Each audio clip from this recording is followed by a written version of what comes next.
أعوذ بالله من الشيطان الرجيم. بسم الله الرحمن الرحيم. يا أيها الذين آمنوا قوا أنفسكم وأهليكم نارا. صدق الله العظيم.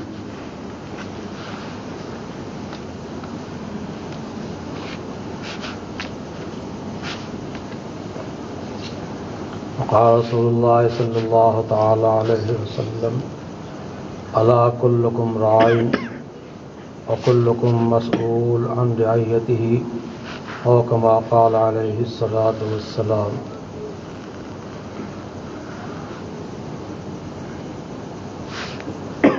اللہ تعالی نے ہماری اور تمام انسانوں کی بھلائی کے واسطے ابتدا سے انتظام فرمایا تاکہ لوگ اللہ تعالیٰ کی ذات کو پہچانیں اور اللہ تعالیٰ کی مرضی کے مطابق عمل کریں۔ یہ سلسلہ ہمیشہ چلا آیا ہے۔ آدم علیہ السلام سے نوح علیہ السلام تک کا زمانہ جو ہے بہت صاف ستھرا زمانہ اس لحاظ سے ہے کہ بت پرستی نہیں ہوئی۔ البتہ بیچ میں ادریس علیہ السلام ہیں، ان کے زمانے میں کچھ نہیں۔ نوح علیہ السلام کا زمانہ جب آیا ہے تو پوری دنیا جو ہے بت پرستی کی آگ میں لپٹی ہوئی تھی، غیر خدا کی طرف رجوع ہو رہا تھا۔ اللہ تعالیٰ نوح علیہ السلام کو لمبی مدت دے کر کے ان کی ہدایت کے واسطے ان سے تبلیغ کا کارنامہ انجام دلایا، لیکن قوم ایسی مردہ ہو چکی تھی کہ نوح علیہ السلام کی تبلیغ کا اثر 80 آدمیوں سے زیادہ پر نہیں ہو سکا۔ بالآخر اللہ تعالیٰ کو منظور یہ ہوا کہ جو اہل ایمان ہیں ان کو زمین پہ چھوڑ دیا جائے، باقی کو تباہ کر دیا جائے۔ طوفان نوح علیہ السلام اسی کا پس منظر ہے۔ اسی طریقے سے پھر جو ہے جب دنیا میں انسان ہی رہ گئے، مسلمان ہی رہ گئے، ایمان والے ہی رہ گئے، تو پھر سلسلہ چلتا رہا اور پھر کمی بیشی ہوتی رہی۔ ابراہیم علیہ السلام کا زمانہ آیا تو بت پرستی بہت عام ہو گئی، بہت زیادہ عام ہو گئی۔ اور اس زمانے میں ابراہیم علیہ السلام کے علاوہ کوئی کلمہ حق پڑھنے والا نہیں تھا، اگر تھیں تو ان کی اہلیہ محترمہ تھی، ان کے علاوہ کوئی ایمان والا نہیں تھا۔ نبی کریم صلی اللہ تعالی علیہ وسلم کا زمانہ آیا، اس وقت عرب کی سرزمین پوری جو ہے بت پرستی سے بھری ہوئی تھی، لیکن ان بت پرستی کرنے والوں کے بیچ میں بہت سے موحد بھی تھے۔ عمومی مزاج جو تھا وہ غیر اللہ کی پرستش کا اس طرح تھا کہ اللہ کے ساتھ شریک گردانتے تھے، اللہ کی ذات کو مانتے تھے۔ بہرحال اللہ تعالیٰ نبی علیہ السلام کو بھیج کر کے دو راستہ متعین کر دیا، وَهَدَيْنَاهُ النَّجْدَيْنِ، دو راستے کو بتا دیا کہ دو راستہ ایک ضلالت کا ہے، ایک گمراہی اور ضلالت کا ہے، اور ایک جو ہے ہدایت کا اور کامیابی کا ہے۔ قرآن میں بھی اعلان کر دیا دعا کے انداز میں، صراط الذین انعمت علیہم، یہ کامیاب لوگوں کا راستہ ہوا، اور غیر مغضوب علیہم الضالین، یہ ناکام لوگوں کا راستہ ہوا۔ اللہ تعالیٰ نے قرآن کریم میں ہمیں اور آپ کو اور پوری انسانیت کو خطاب فرمایا ہے، لیکن وہ انسان جو ایمان میں داخل ہوئے، جو ایمان میں نہیں داخل ہوئے ان سے ایمان کا مطالبہ ہے، اور جو ایمان میں داخل ہو گئے ان سے ایمان پہ استقامت کا، اسلامی اعمال پہ آنے کا مطالبہ ہے۔ اسی اللہ تعالیٰ نے ارشاد فرمایا या अय्युहल्लज़ीना आमनू क़ू अनफुसकुम, अपने को बचाओ, अपनी ज़ात को बचाओ, अपने नफ्सों को बचाओ, व अहलीकुम, और अपने लोगों को बचाओ। किससे? नारा, जहन्नम की आग से, जहन्नम की आग से। फिर पूरी इस्लामी तालीमात पर निगाह करने से अंदाज चलता है कि जहन्नम की तरफ ले जाने वाले आमाल कौन हैं और जन्नत तरफ ले जाने वाले आमाल कौन हैं। देख, और वो चीज़ें बयान कर दिया कुरान पाक में, नबी इस्लाम बराबर बयान फरमा रहे हैं। इस वास्ते खिताब फरमाया कि देखो जहन्नम ख़तरनाक चीज़ है, ख़तरनाक जगह है, अपने को अपने घर वालों को बचाओ। हम मुसलमान हैं, हमारा कुरान पाक के एक एक जुज़ पर, एक एक हरफ पर ईमान है।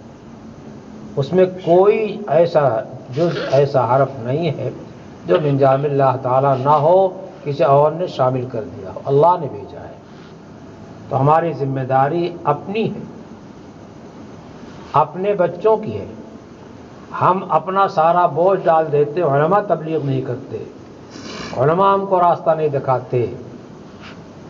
हम कितना देखते हैं, कितना उलमा के साथ चलते हैं। अल्लाह के हबीब ने इरशाद फरमाया, तलबुल इल्म फरीज़ा अला कुल्लि मुस्लिम, इल्म की जुस्तजू हर मुसलमान पे फ़र्ज़ है। हमने कितनी जुस्तजू किया? हम तो उलमा को अपने बैठकों में बैठ करके गाली देने के वास्ते तय कर रखे हैं, उनको गालियाँ देंगे ताकि जो है, जो हिदायत का नूर है, कुछ फैलना भी चाहे तो ना फैले।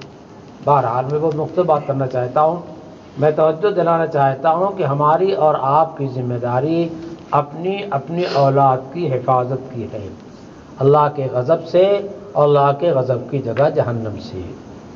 इसीलिए अल्लाह के हबीब ने इरशाद फरमाया, अला कुल्लुकुम राइन, तुम में से हर एक को निगरां हमने बना दिया है, हर एक को निगरां बनाया है। बाप जो है अपने बेटे भी निगरां है ना, अपने घर वालों पर निगरां है। बादशाह जो है वो पूरी रियायत का निगरां है। इस तरीके से तक़सीम है, लेकिन घर का फ़र्ज जो है वो घर का निगरां है।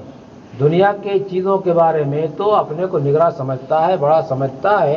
अगर कोई इससे बगैर पूछे घर कोई काम कर देता है तो उससे नाराज़ होता है, कितने घर से निकाल देते हैं। क्यों? दुनिया की चीज़ों में अपने को मालिक समझता है और घर का जिम्मेदार समझता है, आखिरत की चीज़ों में जिम्मेदार नहीं समझता। हमारी असल वरासत जो अल्लाह के नबी पाक सल्लल्लाहु अलैहि वसल्लम से चली है, बल्कि आदम अलैहिस्सलाम से चली है, वो दीन है और तक़वा है, नमाज है, रोज़ा है, हज है, ज़कात है। ये चीज़ें जो हैं अंबिया अलैहिस्सलाम से हमको वरासत मिली हैं, हमारी ज़िम्मेदारी इसकी हिफाजत की है। और अल्लाह ने इरशाद फरमाया, कुल्लुकुम मस्ऊल अन रइयतिही, उसकी मातहती में जितने लोग होंगे उनके बारे में अगर गड़बड़ करेगा तो अल्लाह ताला का सवाल होगा। सवाल किससे किया जाता है? जो गलती करता है। हर एक से सवाल नहीं किया जाता, और कभी कभी ऐसे लोगों से सवाल कर लिया जाता है जो अच्छाई पे चलते हैं और फिर उनको पास कर दिया जाता है। लेकिन आम तरीके में जो हिसाब होता है, गिरफ्त होती है, मुकदमात कायम होते हैं, उन लोगों को कायम होते हैं जो गलतियाँ करते हैं, जो किसी ज़मीन गलत दबा रखे हैं, किसी का आबरू चक्कर पड़ रही है, किसी कुछ कर रखा है, उनसे सवाल होता है। तो सवाल हमसे जो होगा किसका होगा? हमारे मातहतों का होगा। तो हम अपने मातहतों को दुरुस्त कर सकेंगे जब अपने को हम दुरुस्त बनाए रखेंगे, अपनी इस्लाह करेंगे। अल्लाह ताला ने रमज़ान का महीना हमको और आपको सबको अता फरमाया। इस रमज़ान के महीने की बरक़ात से नवाजा कि मस्जिद में आए हुए हैं, बैठे हुए हैं। इशा की नमाज में चंद आदमी आते हैं, 2 आते हैं, 3 आते हैं, अजान हुई नहीं हुई, यहाँ तक मसला हो जाता है। रमज़ान की बरकत ये हुई कि अल्लाह ताला ने हमको, बड़ों को, बूढ़ों को, बच्चों को, सबको मस्जिद जमा कर दिया। ये रमज़ान की जो बरकत है ये साल भर जारी होनी चाहिए, साल भर रहनी चाहिए। हमें साल भर कोशिश करनी चाहिए और ये सही करनी चाहिए कि 7 बरस की उम्र से लेकर के ऊपर तक का, और ख़ास कर 10 और 10 से ऊपर तक का बच्चा जो है और बूढ़ा जवान बेनमाजी न रहे, घर में कोई इस उम्र का बेनमाजी ना हो। और फिर जो शरीयत और सुन्नत का ज़ाब्ता और तरीक़ा है उसके मुताबिक हमारा और आपका घर होना चाहिए। अगर हमने सुन्नत और शरीयत को अपने ऊपर नाफिज कर लिया, اپنے گھر نافذ کر لیا تو ہمارے گھر میں حکومت اسلامیہ موجود ہے، ہمارے اوپر ہماری ذات پر اسلام کا قانون نافذ کر لیا تو حکومت اسلامیہ ہماری ذات پہ کیا ہے، موجود ہے۔ ہمیں جو ہے اس کی کوشش کرنی چاہیے کہ ہمارا کوئی عمل اللہ کی مرضی خلاف نہ ہو، اسلامی قانون کے خلاف نہ ہو، ہماری کوئی سوچ جو ہے اسلام اور ایمان کے تقاضے کے خلاف نہ ہو، اس کا اہتمام کرنا چاہیے۔ جس طریقے سے آج تک تراویح پڑھی ہے، ایک سنت قرآن پاک کی پوری ہوئی ہے، اور پھر جب تک چاند نظر نہیں آئے گا تب تک تراویح کی سنت جو ہے وہ باقی رہے گی۔ چھوٹی تراویح پڑھیے، ہلکی پڑھیے، مگر ناغہ نہ کیجیے۔ ناغہ یہ مت سمجھیے صاحب تو ہماری تراویح ختم ہو گئی، قرآن پورا ہوا ہے، تراویح نہیں پوری ہوئی ہے۔ تراویح تو چاند ہونے پر پوری ہوتی ہے۔ اس چیز کا اہتمام کیجیے، اپنے گھروں میں دین کو رعایت کیجیے۔ دنیا آج مسلمانوں کو اسلام بٹانے کے واسطے جو ہے کمر کسی ہوئی ہے، اور ہم خود جو ہے غیروں کا طریقہ اختیار کر کے ان کی مدد کر رہے ہیں۔ اللہ ہمیں اور آپ کو ان کی مدد سے اسلام کے خلاف چلنے سے بچائے۔ بس دعا کرتے ہیں۔ اللہم صلی علی سیدنا مولانا محمد وعلی آل سیدنا محمد مبارک وسلم تسلیما کثیرا کثیرا۔ کلما ذکرہ الذاکرون کلما غفل عن ذکرہ الغافلون۔ اللہم آتنا واکسنا واحسننا شأننا کلہ، لا الہ الا اللہ الحلیم الکریم۔ یہ بند کیجیے۔ سبحان اللہ رب العرش العظیم۔